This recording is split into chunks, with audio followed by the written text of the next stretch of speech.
I think boxers always think it could only happen to someone else. I don't think it's going to happen to me. I'm fit, I'm strong, I'm okay. But they're not okay. Many of them are already on the pathway to problems. But that's the high-risk sport.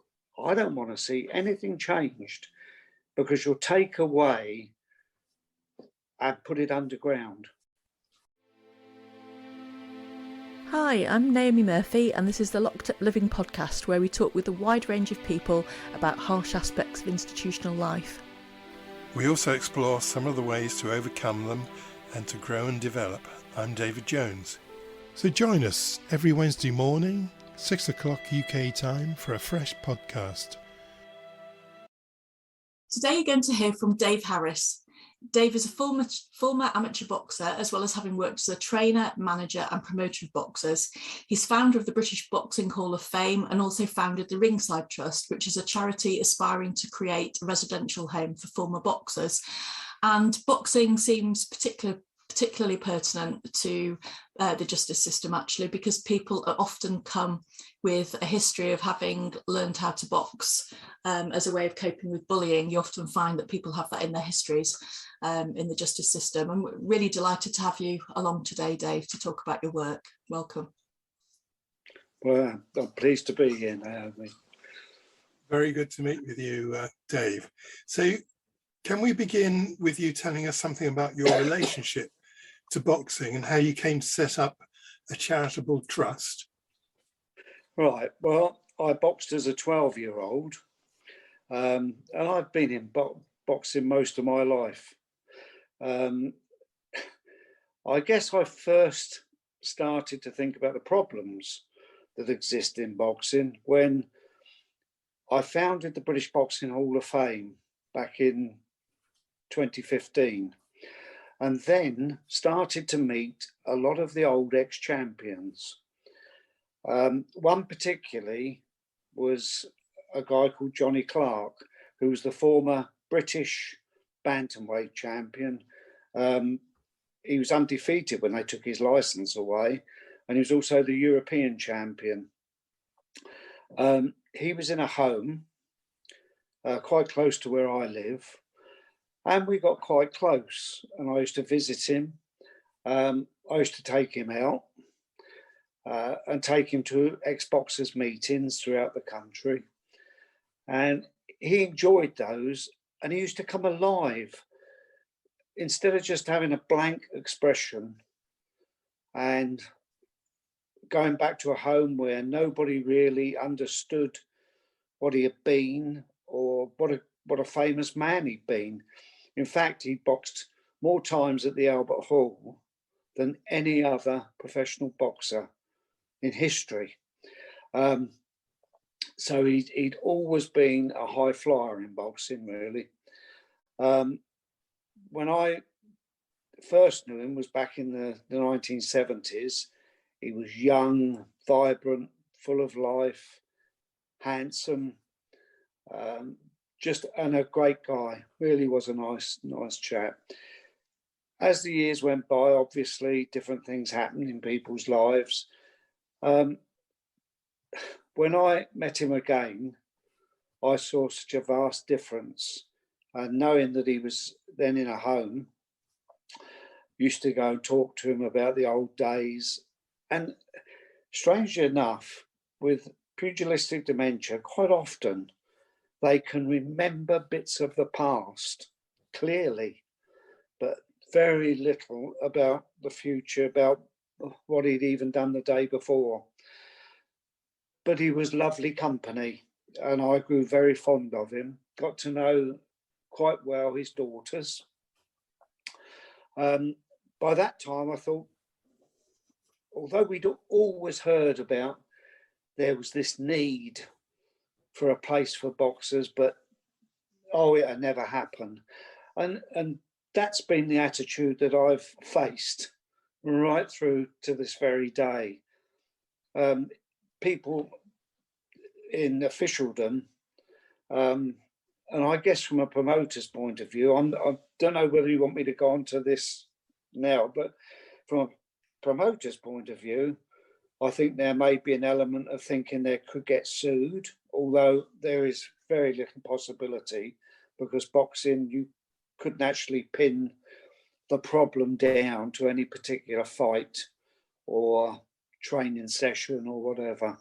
But they have been particularly quiet. They don't want to get involved in any way. The British Boxing Board of Control do a wonderful job since Michael Watson had his brain damage. They've really done a first-class job. In fact, the British Boxing Board of Control probably lead the world in their care of boxers before contests and to some extent after contests. But it's not about them. It's about their future after their boxing careers have ended. And that's when the problems start to arise. So you're saying really that the authorities didn't really want to recognise the problems in case it brought some sense of responsibility or blame with it. I think you've hit the nail right on the head. Promoters have a very busy lifestyle. They work very hard for what they get. There's no doubt about that. But the sheer manner that, what boxing is, if you're building up a future champion, they've got to learn their business on the way up. And quite often, it's twofold, really. The journeymen on the way up often get damaged. The champions that reach the top, again, often get damaged. You've got former champions, and I think it's general knowledge now. Lloyd Honeyghan, who went to America and beat one of the pound for pound greatest of all time in Don Curry. He is in a home. He's in a wheelchair, and obviously with some mental health problems. That man, less than 30 years ago, was at the peak of his physical and mental capabilities. So and of course, boxers, sorry, I was just going to say, of course, boxers never think it's going to happen to them. They always think, I'm okay. Sadly, although they think they're okay, many are already not okay. And I have been around, as I said, since I've been 12 years old. I can look at boxers that are boxing today that will be in trouble in 10, 15 years' time, definitely, without any shadow of a doubt. Do you think you can see that coming then, Dave? Yes. Yes, I think you can see it coming. I think when you're around boxers all the time, like I've spent my life around them, there are. I can remember when I was quite young, meeting former champions who slurred their words, ground their teeth, turned. There was little telltale signs of problems. And I got very close to a boxer back in the 30s called Nipper Pat Daly, who they took his license away, the board at the time, which was very new, having a British Boxing Board of Control in those days. They took his license away, saying he'd been, by the way, a professional since he was about 12 years of age. I know this seems ridiculous, but he had. And by the time he was 14, he had done 15 3-minute rounds with the British bantamweight champion. It's unbelievable. At least it wouldn't happen today.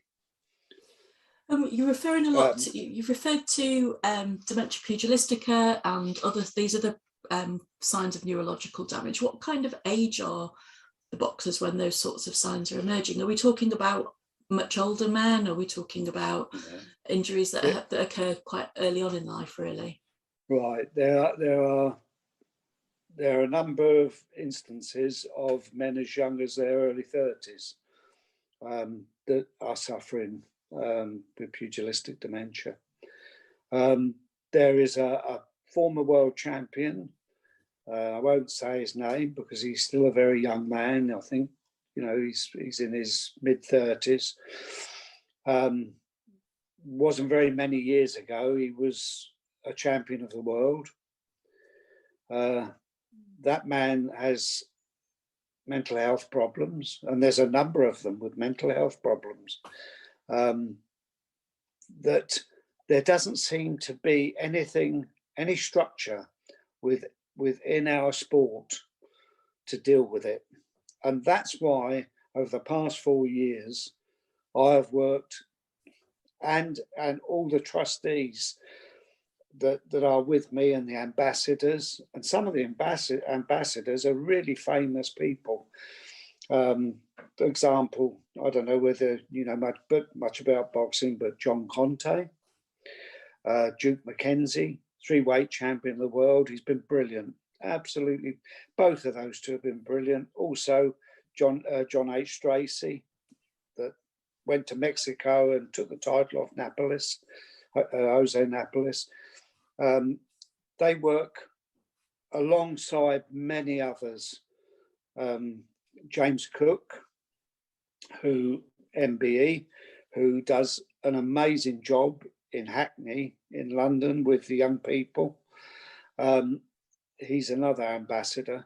These people are very caring and understand the high risk boxers take.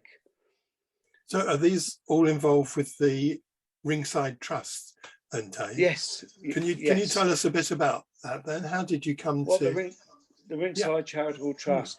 Well, after seeing so many boxers that were clearly having problems, I decided I couldn't let it carry on like it. Somebody at some time, and I've been hearing people saying this for the last 50 years, nobody does anything about them. They're just on the scrap heap. That's the end of them. And nothing's being done. Now, I thought, right, I'm in a position of at least some power with being the chairman of the British Boxing Hall of Fame, which has grown very big. It's grown like Topsy, really. It's just become the biggest and most prestigious award in Britain for boxers. So that gave me the input to think to myself, right, do something about this.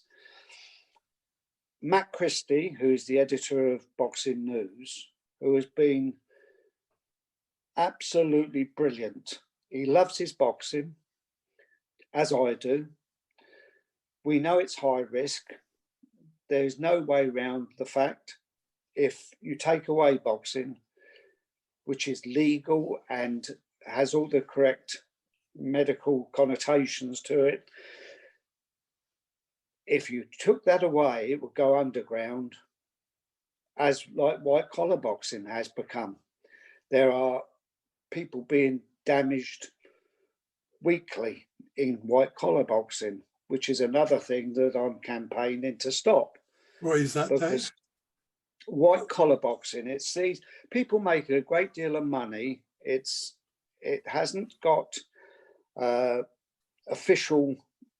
any official powers in any way. People promote a show, they put a show on. They sometimes have a doctor there on the night. Sometimes they do, sometimes they don't. People train for 6 weeks, pay something like £35 a session. Then they have to sell a table of 10, and then they get a trophy at the end of it. But they could be matched You could get a man off the street that said, right, I'm going to have a go. So they go for this 6 weeks training period. They then meet somebody who they don't know, who may be an experienced ex-boxer. There may be big weight differences and age differences. And a number of people have died in white collar boxing. It's unregulated. It shouldn't exist. And Ringside Charitable Trust are fast becoming the conscience of British boxing. And it's something I've never ever wanted to be. I've never wanted to have to put myself in a position where I've got to be the one to keep saying this is not right. And their trustees too. So Ringside Charitable Trust, really, to go back to your question, I'm sorry, I'm going around corners here. Oh, it's great, Dave. Don't worry about that. It's really interesting what you're saying. Yeah. Right, Ringside Charitable Trust. Once we had got, and I found it very difficult to get charity status. Once we got charity status, it seemed to blossom. It blossomed with the hardcore boxing fan. The support we get is from the man in the street, the man that loves his boxing. We have little support, although in fairness to the British Boxing Board of Control, they are in an invidious position. They're damned if they do and damned if they don't, really. They don't really want to, I can understand, acknowledge that there is a bigger problem than people think. There are literally hundreds, many we don't even know about, because boxers are proud people. And it won't be many years before it will be women, female boxers too. I mean, that could be in the same positions. So Ringside Charitable Trust have done everything in their power to promote the need for a home. As I said, Matt Christie has been brilliant. Matt Christie has got a lot of courage. As editor of Boxing News, he's also in a very difficult position, but he is very clear. There needs to be a home for boxers in need, and it needs to come soon. Now, we've had some luck just lately, as well as being able to speak to Naomi and yourself. We've also got on board a guy who works for one of the universities as a professional fundraiser, who loves boxing. He's actually come on board as our unpaid advisor, which is wonderful. And he's obviously got tremendous contacts. So I think the home will happen in time, Dave, whether the board or the promoters really get behind us. Now, the board have acknowledged what we're trying to do and have been supportive by saying, we support you, but there's little we can do. Now, the board, in my opinion, who do a wonderful job, there's only 8 of them.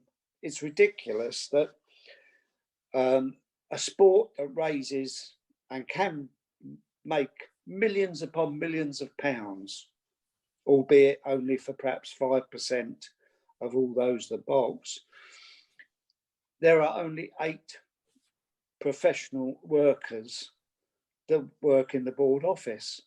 Now, I think it should be strengthened. I think the government should strengthen and give them more support than what they have.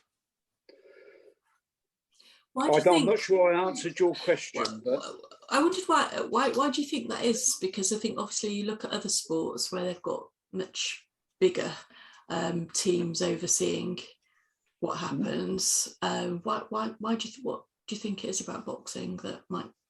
might play a role there? I think boxing needs to come out of the dark ages. I think it needs to start realising there is a problem. There is a problem with former boxers. As Trish Dixon said in his book, he travelled the world speaking to so many world champions and their wives and their families. And one of the things that Trish made it clear was no one anywhere in the world wants to recognise there is a problem. And in 1937, I know it's going back 80 odd years now, maybe a bit longer,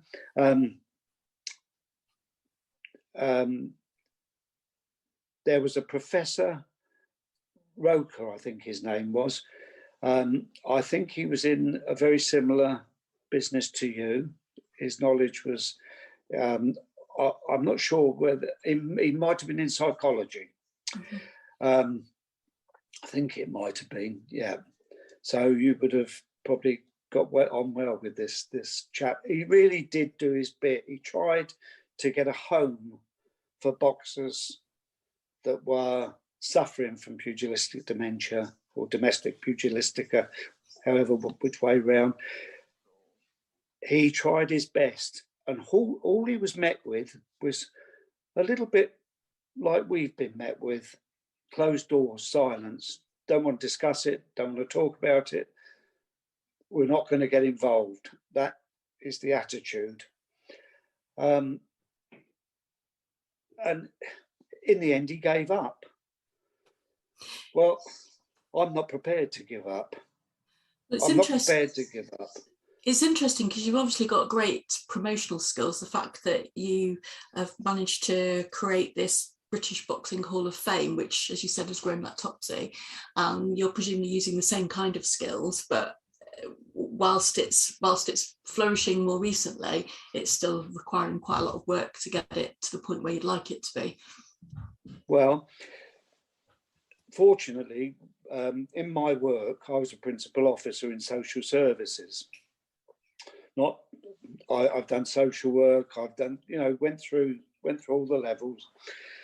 And the one thing that I did get a good understanding was, and I had supervised running homes.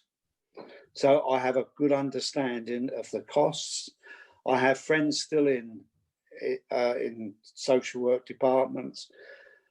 I must bring it with me on the day to show you. But in fact, to actually set up, once it's paid for the home, to actually the running costs for a year for a 36-bedded unit come to approximately 1.2 million. It's around about that figure. And that's with having a doctor available at all times. It's having 3 sisters. It's having 6... sorry, I haven't got it in front of me, the paper now. It's having, I think, about 10 care workers. It covers everything right the way through to the gardener handyman, covers every aspect of running a home. Mostly that will be paid for by the different local authorities that these people come from. So in fact, although it's costing 1.2 million a year to run, if the home was full, which we would anticipate that it would be, although so many places would have to be for respite care. So it's about not only having the long-term residents, but being able to work with people to get them back home, get them back in the communities. So for 1.2 million a year, we could, in fact, if we were full, clear that and a little bit more with the money that comes in. So, in fact, we would still continue to do all the things to raise money, because my dream would be, and I don't think I'll be around to see it personally, because obviously age is against me, but I would love to see a home up north. I would like to see one down south or in the Midlands, and perhaps one near Wales. And I have to say, the Welsh boxing fraternity have been brilliant, absolutely first class. They're always doing things to raise money for Ringside Charitable Trust, as many of the ex-boxing associations do. So we've got some strong supporters, but it is the main players. Although I will say, with this national press conference coming up, we have already had one reply from one of the new kids on the block, who is the new guy dealing with Sky Television boxing, and he has said that he will be there and has asked for a ticket to attend. So Good. perhaps there's changes on the way. Perhaps he's going to show the others up, really, by saying, yes, well, okay, there's a problem. They're not trying to ban boxing. What they want to do is just to ensure they're looked after, those that fall through the net. It's good to hear you describing your ambition there, Dave, because I was thinking as you were talking, really, you do need more than one home from the size of the problem you've been describing. And it is, I think, shocking. I was going to say surprising, but actually it's shocking that there isn't already some provision.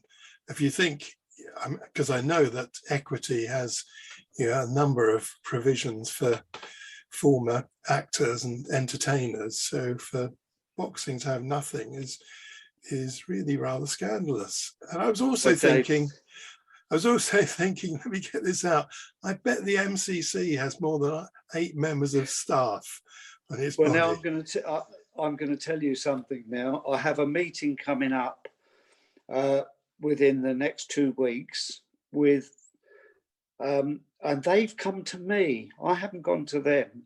They're asking to meet with me. This is the cricket board, people from the cricket board, who I think are looking to improve on their care of cricketers that are, pardon the pun, fallen through the net. So there's all sorts of things on the horizon. And the other thing I was going to say to you is, you're so correct in the fact that Equity,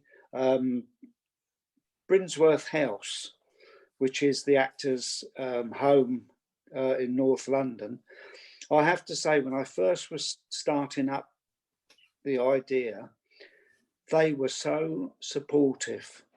They gave me as much information that I required, and they were very helpful. And I would like to think that we could even have evenings together where we took some of our more able residents from the boxing home to Brinsworth House, where they could perhaps listen to the singing and the dancing, or whoever the artists that are in Brinsworth House now. Perhaps we could do something together. This is the dream, but it's more than a dream now. We're moving forward at quite a rate. That would make a great documentary. Actually, you can just envisage it, a group of your famous former boxers visiting an Equity home and engaging with them there. It would be fantastic. Yes. Do you think, Dave, that anything needs to be done to make boxing safer?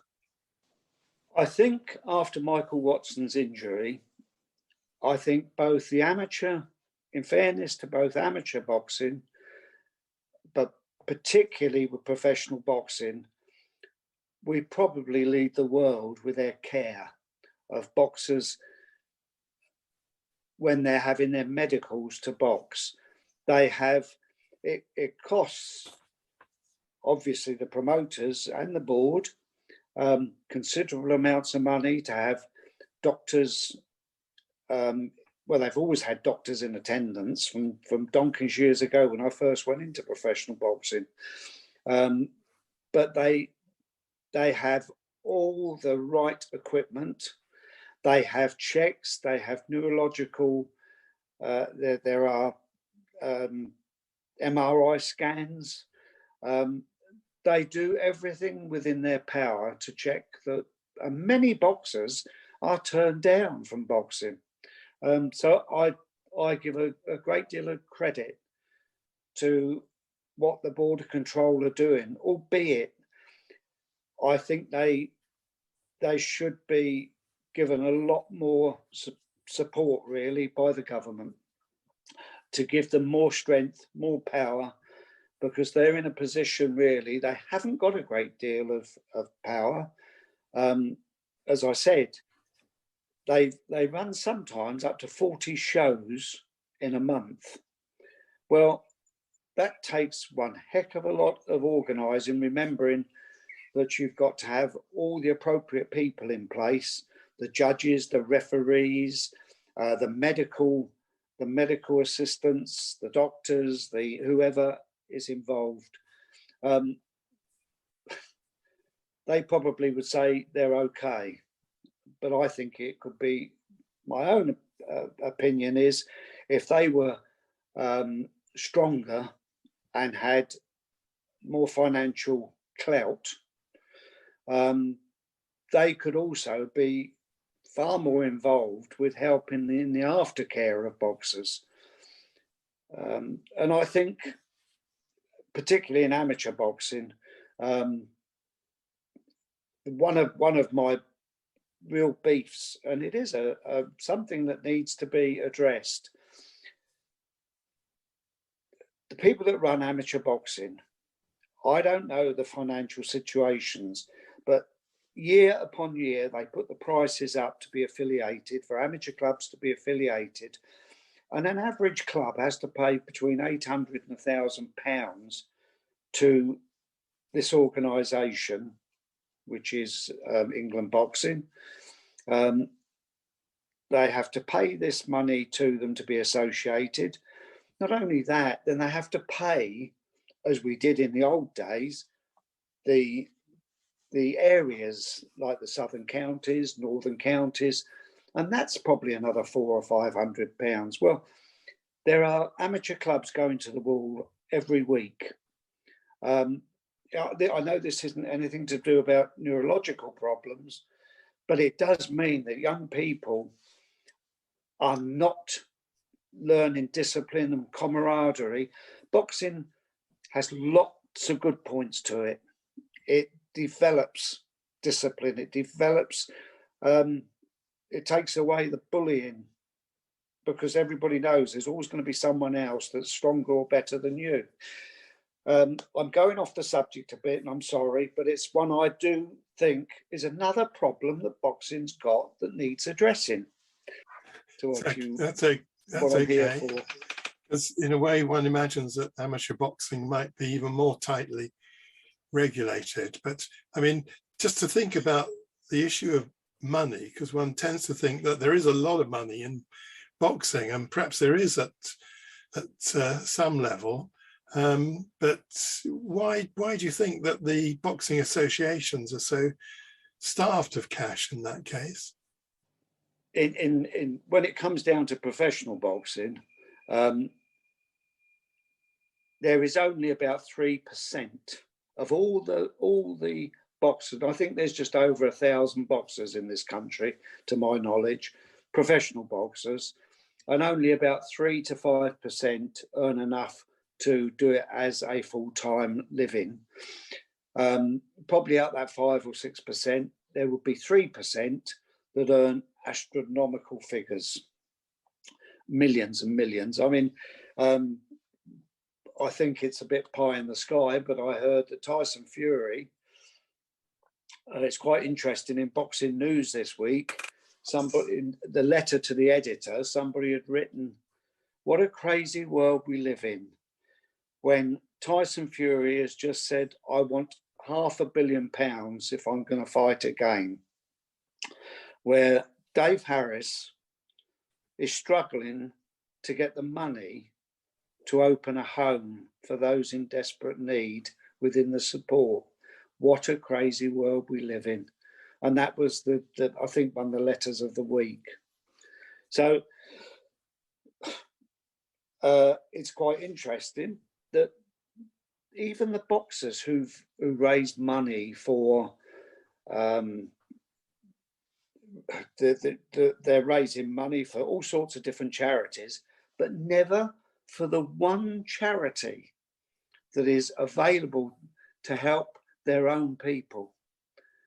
And I think that's been said by Matt Christie in an article the other week. He finds it absolutely ridiculous that for some reason, who is stopping them from doing this? Is there someone saying, don't get involved, don't get involved? Possibly. I don't know. It's just reading between the lines. Well, I suppose it's easy to see why promoters might not want to talk about some of the risks and might not want to dwell on poor outcomes for people. But I wonder whether there's something in the character of people who go into boxing whereby they might avoid thinking about things that are unpleasant, because in a way boxing is a strategy. You're fighting back, aren't you? So it's about not acknowledging vulnerability, and I wonder whether it's easier to look over there at something else rather than to look inward into the sport, and which could potentially make them feel more vulnerable, couldn't it? I think boxers always think it could only happen to someone else. I don't think it's going to happen to me. I'm fit, I'm strong, yeah. I'm okay. But they're not okay. Many of them are already on the pathway to problems. But that's the high-risk sport. I don't want to see anything changed, because you'll take away and put it underground.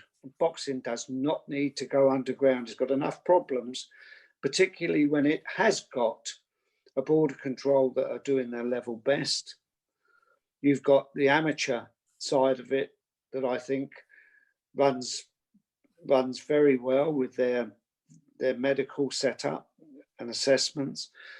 Although I do think they charge far too much money, and that's why so many clubs have gone to the wall. That needs to be addressed. They get money from the government, the amateur side. Well, they need to address the problem, and the government need to understand there is a problem. The one thing they don't want to do is see clubs close, which is, in this day and age, the one thing that gives discipline. And because of it's a macho sport, or seen as a macho sport, a lot of young people will go into boxing rather than drift into crime. And that is a godsend, because once they get into boxing, they learn the discipline, they learn camaraderie, they learn all the good aspects of becoming. And I've seen so many ex-boxers become such outstanding role models and lovely people. I have to say, the boxing world is full of the most gentle. This is a strange thing. Ex-fighters, most of them are very gentle people that wouldn't go looking to cause any problem to anybody, and they would walk away rather than get involved. But I said we do have a problem, Naomi, as you understand. I mean, you see it a lot more than I do. So it's about our sport waking up and saying, yes, there is a problem. We will deal with it, and we will help those that want to deal with it, so that these people are looked after. So those that fall through the net are in fact forever going to be looked after for the rest of their lives. I can hear you talking, Dave, about some of the positives that people get from, and I know that there are specialist projects that work with young people at risk of becoming criminalised by getting them involved in boxing, and through that discipline enabling them to stay out of contact with the criminal justice system. So that's obviously some of the good work that happens. But I know from Chris Dixon's book Damage, he estimates that possibly as much as 85% of boxers, and I'm going to struggle with this word now, so the experience chronic traumatic, is it encephalopathy. Yes, yes. Yeah, I so know what CTE, we'll call it from here on in. That's the easiest way of saying it. I think, yeah, but boxing isn't the only sport that's facing concerns about CTE, is it? So I know that there's been real concern in American football. It's also increasingly spoken about in rugby and soccer.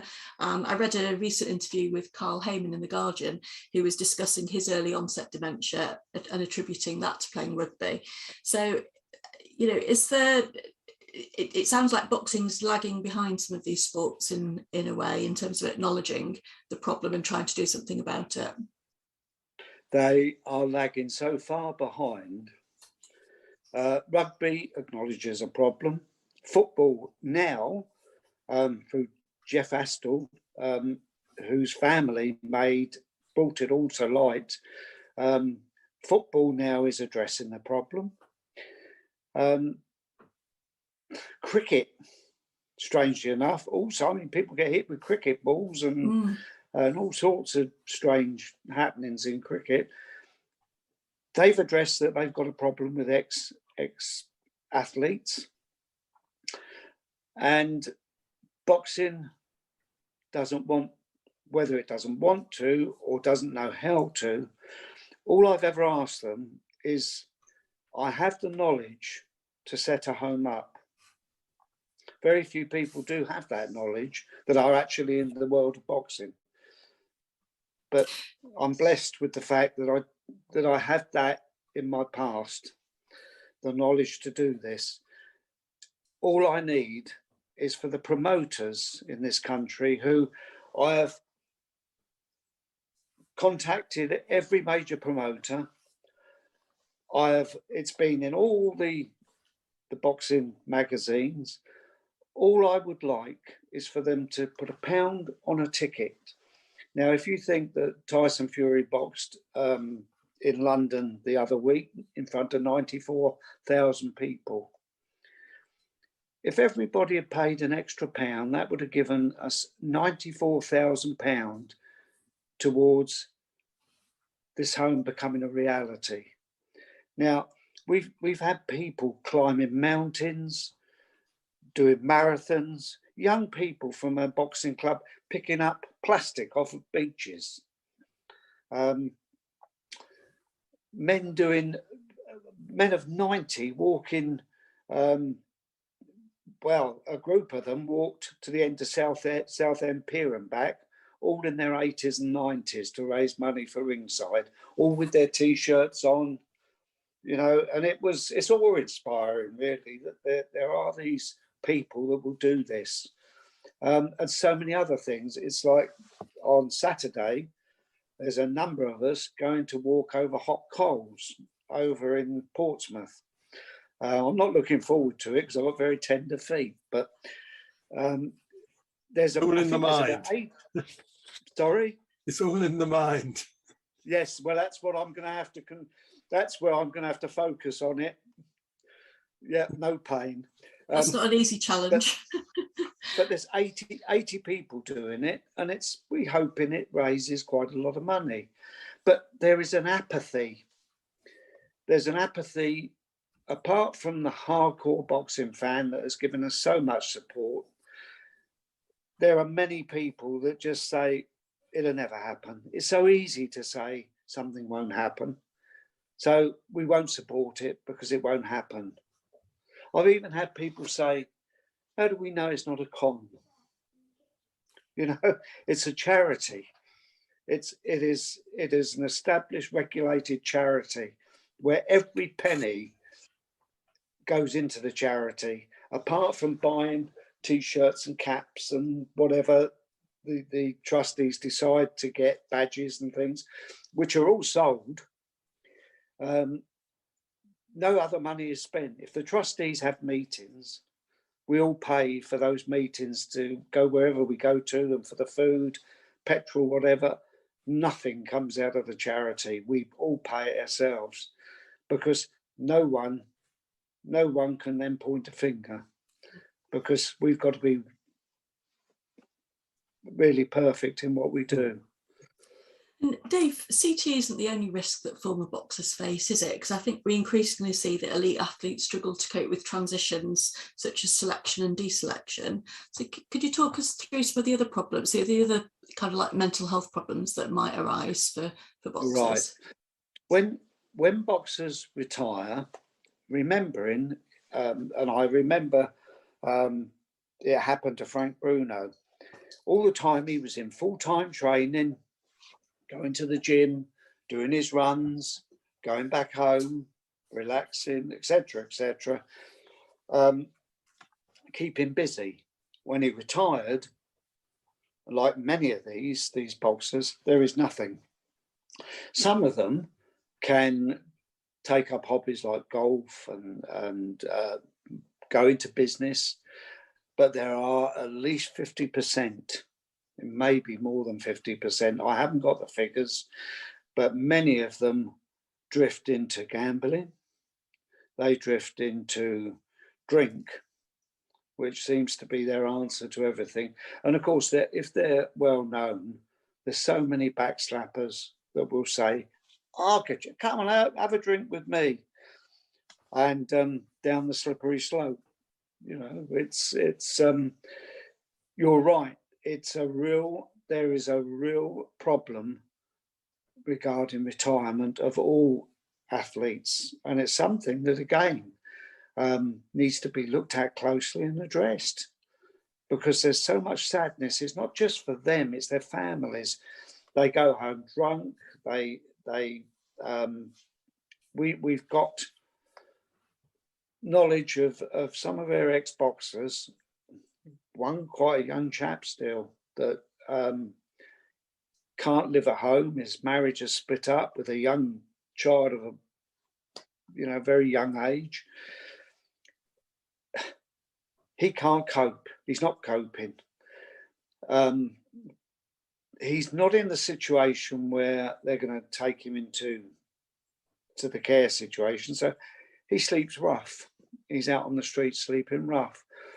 Now, if this home was open, because we would take him in, we would sort him out, we would make sure that we could address it with appropriate counselling, and perhaps look to see how when he goes back home, how that we can support him. Because boxing, we have a good network. We set up a care line with, I've got 4 wonderful ex-boxers who they all man it 1 day a week. In fact, one does 2 days a week, where they're on call. And quite often it's not the boxers that phone in, it's their partners or wives to say, "I can't carry on anymore. He's losing his temper, he's hitting me."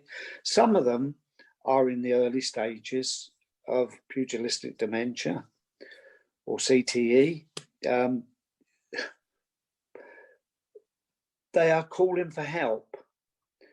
All we can do, which I've made it very clear, and I'll bring some forms when I see you next, and you can see that we don't try to counsel people, because these guys aren't trained counsellors, but they are very caring, and they will put people onto the appropriate, whether it's counselling or whether it's housing or whether it's Alcoholics Anonymous.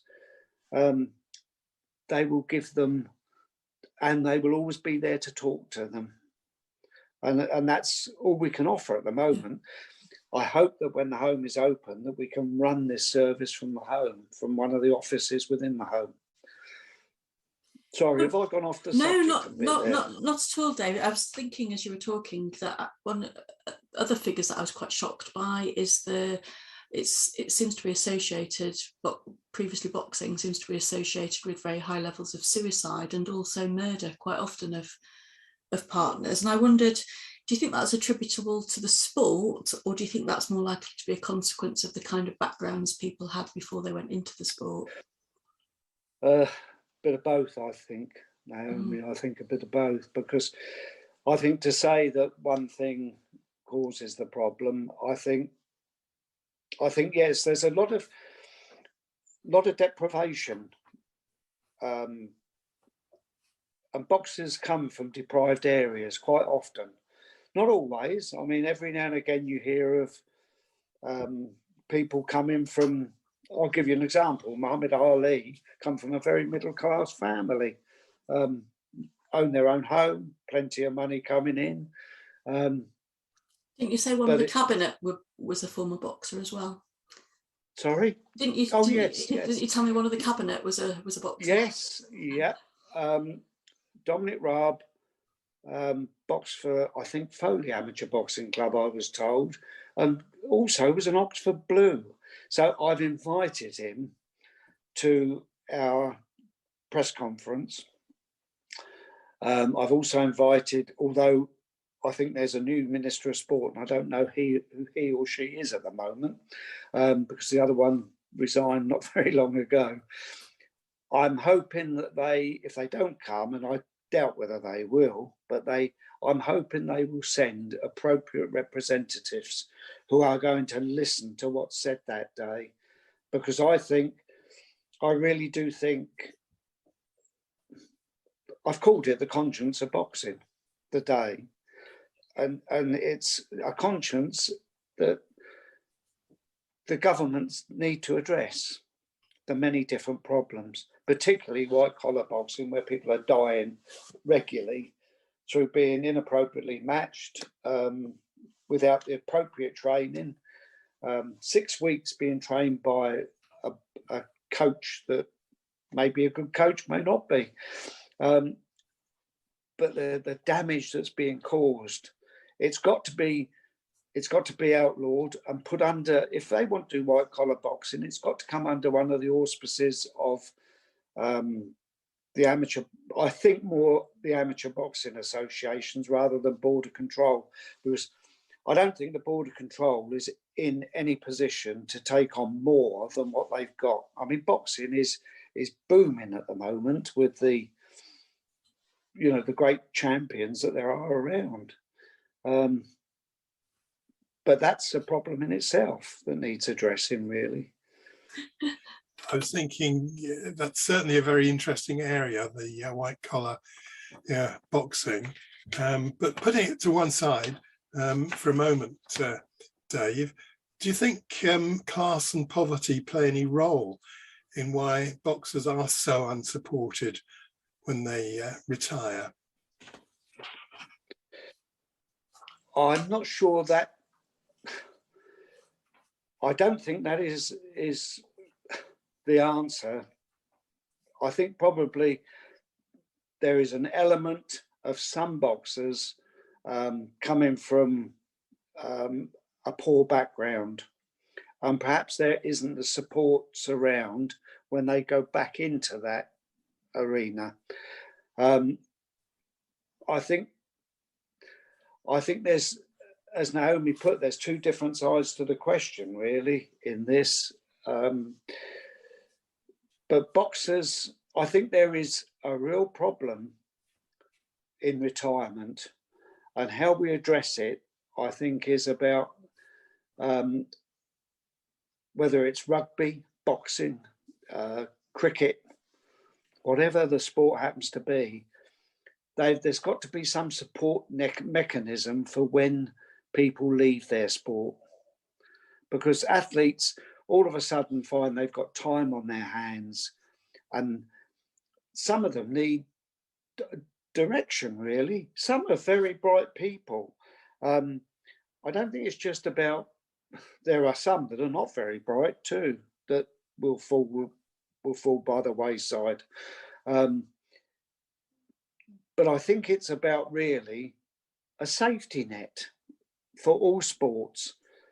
When boxers, rugby players, footballers retire, there should be somewhere where they can go to say, right, now, what are you going to do?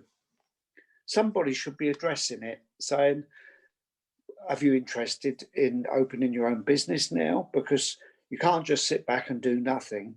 But there's nobody to make these statements to them.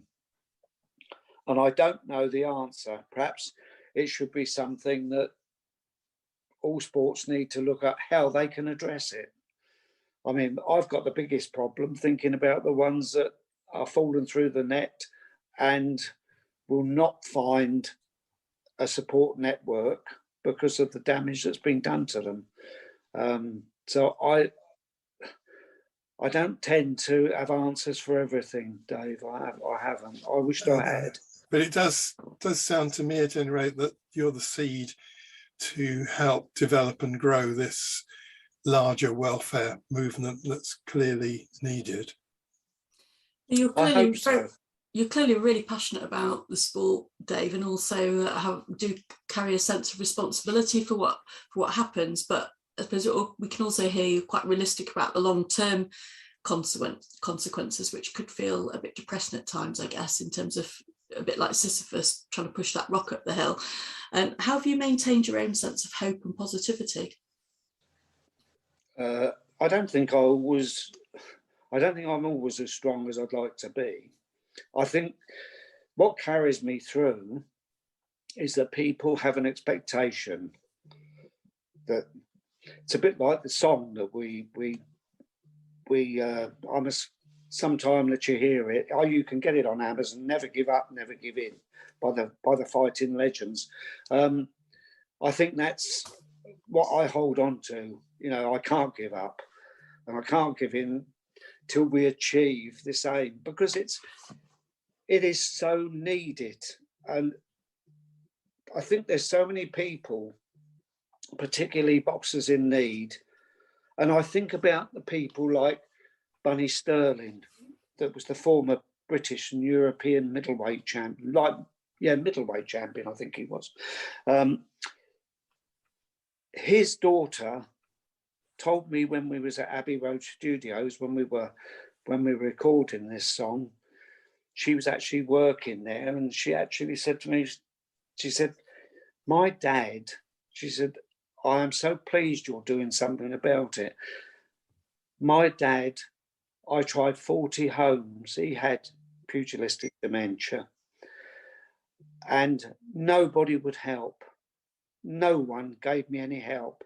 I went to 40 care homes and not one would take him because he'd been a professional boxer.